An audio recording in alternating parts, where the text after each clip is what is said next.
welcome back. Today's actually a re-upload video of my 3-minute thriller review of You're Not Alone. So for some reason, you guys, the first time I posted this video, it was totally fine when I was editing it, but when I uploaded it and published it, I listened to it again and it had this super annoying static sound in the background. I decided to come back to my normal filming location and do it again and re-upload it because I just don't want that to be up on my channel, that super annoying video.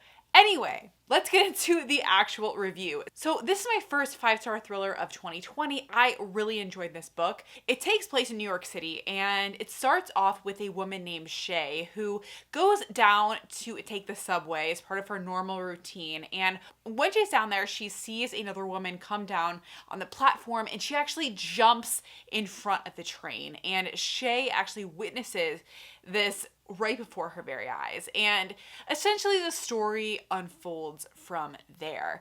Really liked the atmosphere. It had a super Gossip Girl vibe for a few different reasons. I mean, it takes place in New York City and it also had a core group of friends who kind of got by on their money and their power and privilege as kind of core to who they were as people. So it was very Gossip Girl-esque in that aspect of things.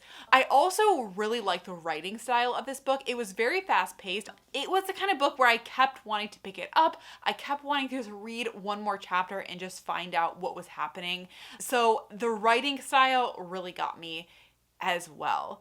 And finally, this book did have a few good plot twists, which of course I feel like is necessary to give a book 5 stars, especially a thriller or a mystery. However, that is not the reason I give this book 5 stars. I think the final reason that I really love this book is just the sense of just the constant state of tension that the authors achieved throughout this book. I feel like at any moment something terrible could happen.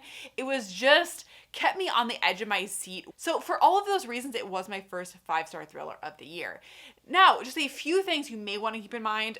Number one, this book does talk throughout about suicide. It does feature a suicide as kind of the core plot point. So if you don't want to read about that, then don't read this book. Also, I think some of the plot points, some of the character dynamics kind of borderline on, shall we say, cheesy, I guess. Personally, I don't think it crossed the line, but I think some people may feel otherwise about that.